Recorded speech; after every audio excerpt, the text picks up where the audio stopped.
A life built on lies, a marriage destroyed, and an unforgivable crime. What happens when a man crosses the ultimate line? Watch as a family's darkest secret unravels in a shocking tale of betrayal and regret. Will the truth ever come to light? Stay with us to see how this twisted story unfolds. He could hear the rain hitting the windows. It was heavy tonight. Cold, like a warning. The house was eerily silent, except for the ticking of the clock on the wall. He sat in the dark, his eyes fixed on the front door. He knew she'd be home soon. His heart raced, but not from excitement. No, it was something darker. Something that twisted in his chest. The affair had been going on for months now. He'd been careful. He thought he could handle it. But tonight something had changed. The door creaked open. She stepped inside, her heels clicking sharply against the floor. She paused when she saw him in the shadows. She didn't smile. She didn't even ask where the girls were. Her eyes were tired, hollow. There was something unsettling in her gaze.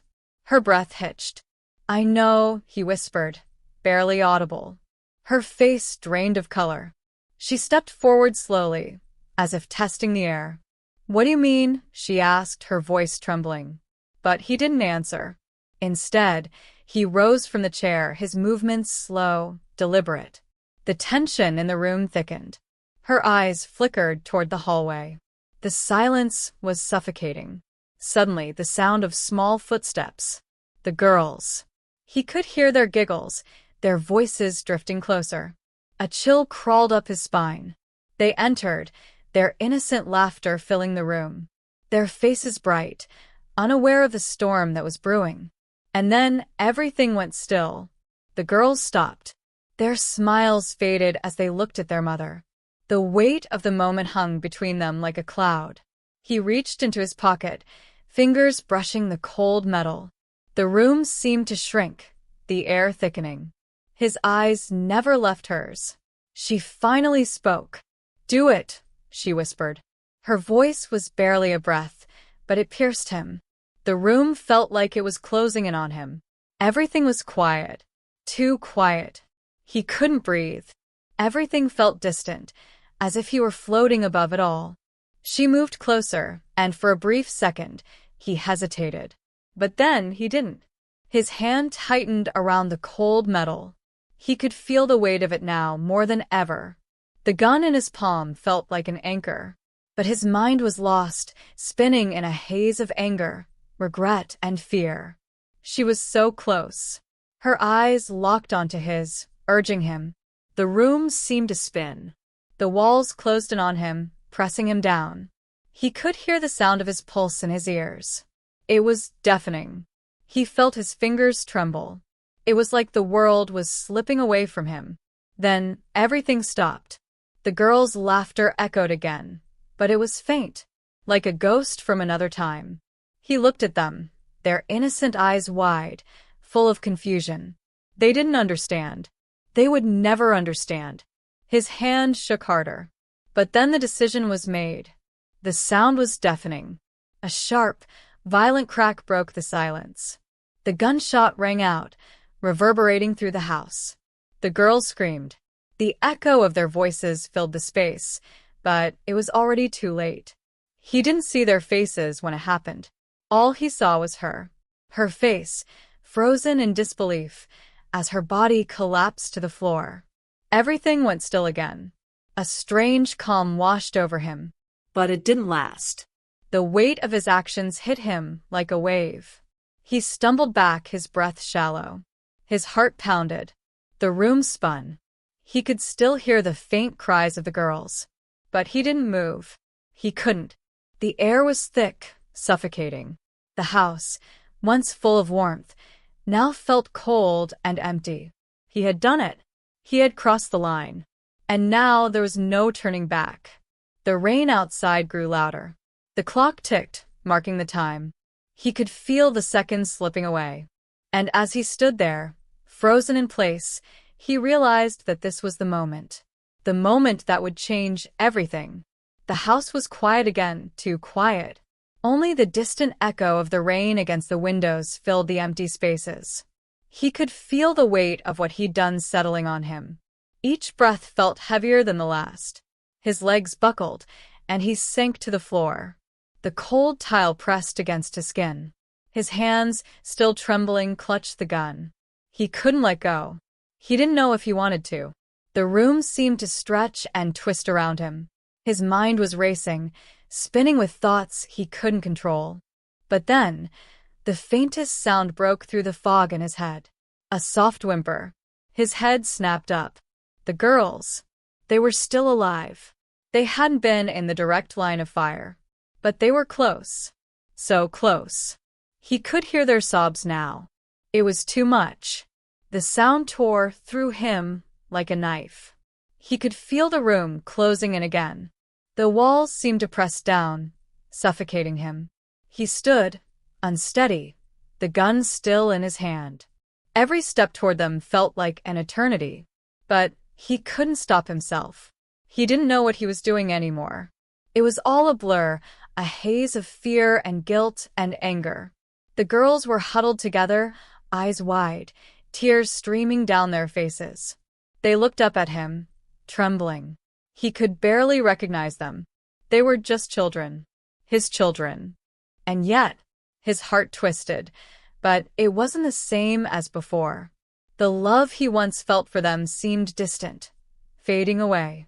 The rage had consumed it. They looked at him, pleading silently. But he couldn't hear them. Not really. His hands shook as he stepped closer. They recoiled, their cries growing louder. But the anger was overwhelming now. It had taken over. And as the seconds stretched into infinity, he moved forward. His vision blurred. The air felt thick, heavy, suffocating. The sound of their sobs seemed distant, muffled. He couldn't breathe, couldn't think. Every part of him screamed to stop, but the rage was unstoppable now. His steps were slow but deliberate. The girls backed away from him, their little hands outstretched in a desperate plea. He saw their faces, full of terror and confusion, but it barely registered. His mind was somewhere else. A dark, endless place. It didn't matter anymore. Nothing mattered. He reached them, and their tiny bodies flinched. The gun was raised. He could hear the soft sobs, the pleading voices, but they were drowned out by the roar in his head. Everything was falling apart. Then, a sudden movement, a hand grabbed his arm. A small, trembling hand. He froze. It was her. The wife. The woman who had once been the love of his life. She was still alive, struggling to breathe, but alive. Her voice was weak, barely a whisper. "Please," she gasped. "Please stop." Her hand gripped his arm tighter, as if holding on to him for dear life. But he didn't move. His hand shook, the gun heavy in his grasp. His mind was on fire, thoughts colliding, crashing into each other. She spoke again, her words barely a breath. "Look at what you've done, please." The words cut through him, each one sharper than the last. But there was no turning back. There was nothing left but the emptiness. His fingers tightened on the trigger. The sound of the shot was deafening, but this time, it was different.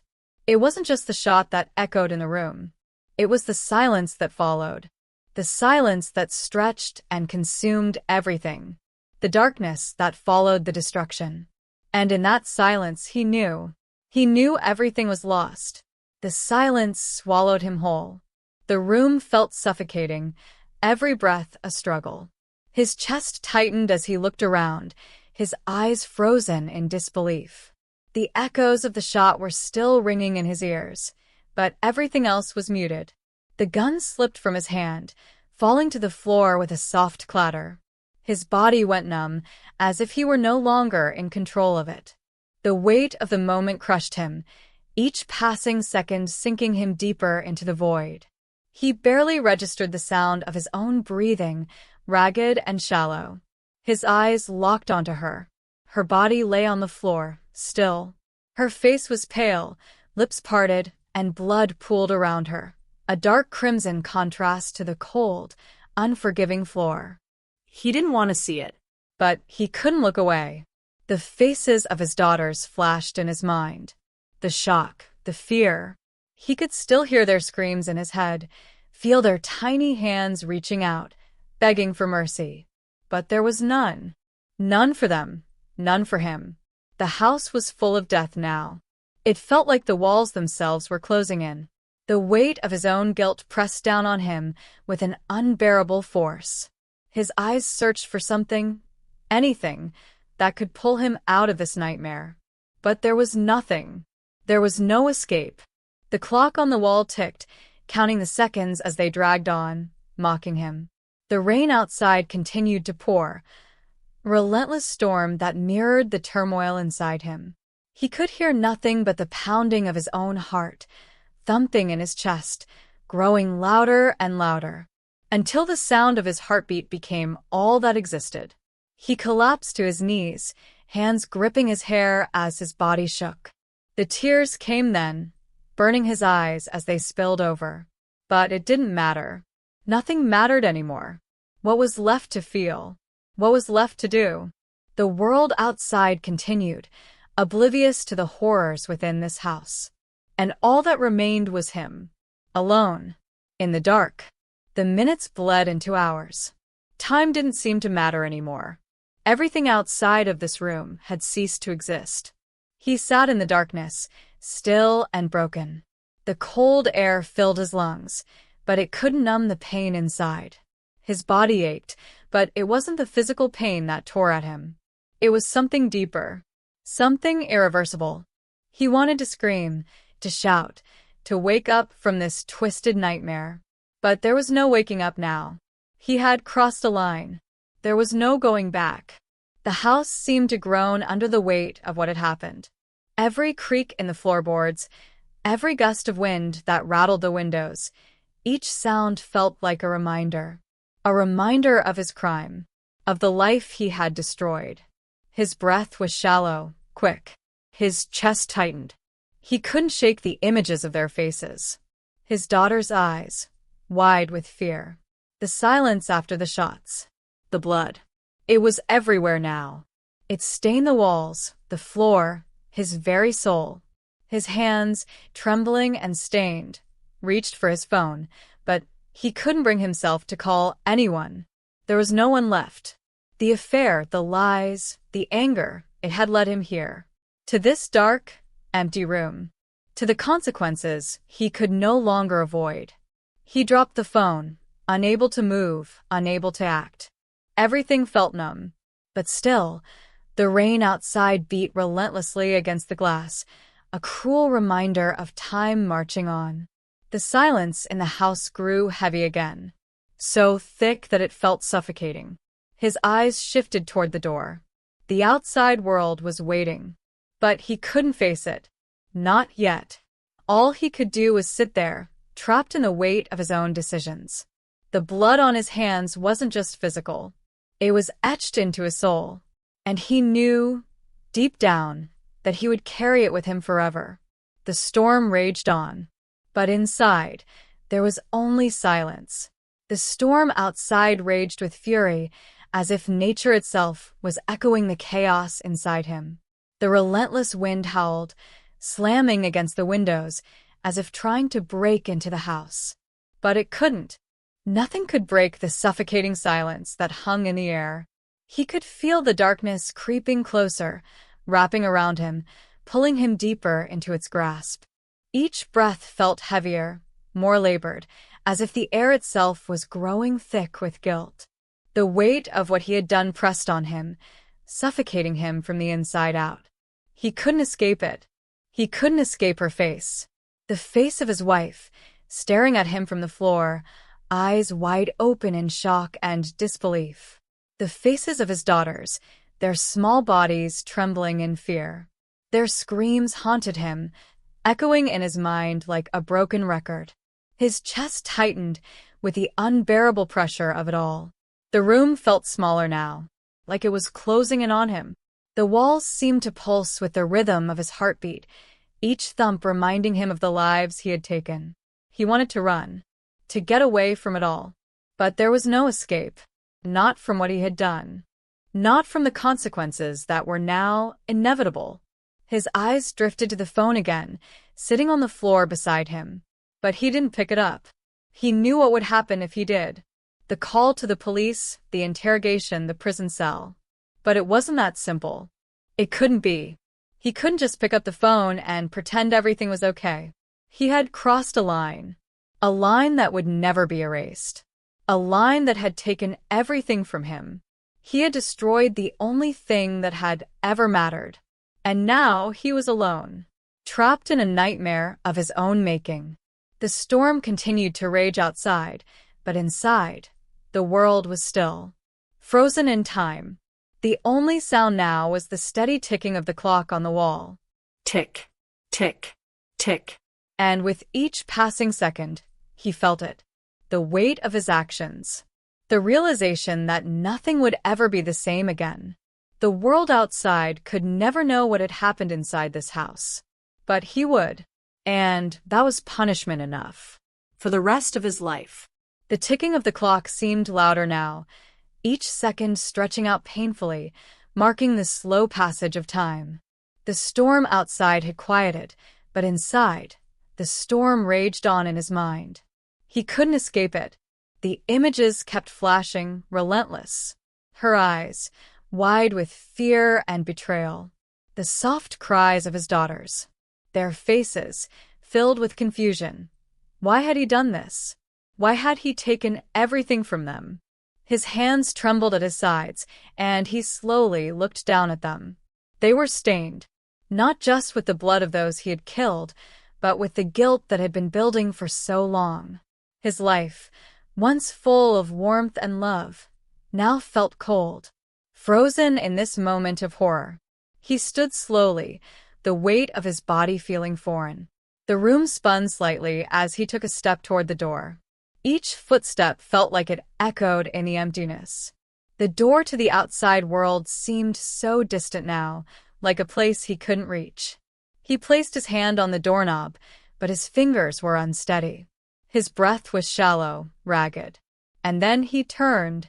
The hallway stretched out before him, dark and quiet, but it was the last place he wanted to be. The weight of the house, the lives that had been lost here, seemed to press in on him. There was no escaping it. He glanced back at the lifeless bodies in the room, and the truth settled like a cold hand on his chest. This was his doing. Every decision had led to this. There was no one else to blame but himself. His heart ached with the realization. His vision blurred with tears that he didn't understand, tears he hadn't expected. He hadn't wanted this, but he had done it. Now, he was left to live with the weight of the destruction he had caused. He could never undo it. He could never go back, no matter how much he wished he could. The clock ticked on, as if mocking him, reminding him of time slipping away, time he had wasted. And in the end, there would be nothing left. No one left. Not even himself. The last breath of hope he had was long gone, drowned in the darkness he had invited into their lives. And with that final realization, the room fell silent again. The silence was suffocating, unforgiving. The silence in the house was unbearable. He had been sitting in the same spot for what felt like hours, but the weight of it all pressed on him, suffocating him with each passing second. His eyes, hollow and vacant, stared at the lifeless bodies of his wife and daughters. The room around him seemed to warp, the edges of reality blurring. Everything felt distant, as if he were no longer part of the world he once knew. The clock on the wall ticked, each second a cruel reminder of his actions. Tick, tick, tick. He couldn't escape the sound. It was the only thing left in the house now, the only thing that hadn't been taken from him. His thoughts swirled in a storm of regret and guilt, each one crashing against him with more force than the last. He had destroyed everything. His family. His life. And for what? What had it all been for? A fleeting affair. A few moments of selfishness that had led to a lifetime of consequences. The door behind him creaked, and for a moment, he thought it was them. But it wasn't. There was no one left. He was truly alone. The weight of it hit him again, crushing him under its sheer force. He staggered to his feet, his legs unsteady, his body numb. He couldn't stay here. But where could he go? What was left for him? The world outside had no place for a man like him anymore. He had no one to turn to. No one who would ever forgive him. His life, whatever was left of it, had no meaning. He walked toward the door slowly, each step feeling heavier than the last. The rain outside had stopped, but the night was still thick with the weight of everything he had done. The house was cold now, empty, just like him. And as he reached for the door, the weight of his final decision hung in the air. He could walk away, disappear, and live with the consequences forever. Or he could end it all. But whatever he chose, it didn't matter. Because in the end, nothing could erase the truth of what he had done. He stood at the door for a long time, his hand resting on the doorknob, his body frozen in place. The house was still. The silence was absolute. His breath was shallow, his mind clouded, but there was one thing he could not escape: the weight of the truth. Everything had been destroyed. His wife, his daughters, his own soul. The world outside, full of people and life, felt so distant now. A part of him wanted to leave, to walk away from it all, to run far and never look back. But how could he? There was nowhere to run. Nothing left for him. The truth would follow him, no matter where he went. He had made his choices, and now he was bound by them. He had no more excuses. No more lies. His legs felt weak beneath him, and he sank to the floor, his back against the cold, unforgiving wall. The stillness around him was deafening. He closed his eyes, letting the weight of everything wash over him. Every moment, every decision, every regret collided in his mind, a whirlwind of sorrow and pain. He had once been someone different, someone who loved, who cared. But that man was gone now, lost in the darkness he had created.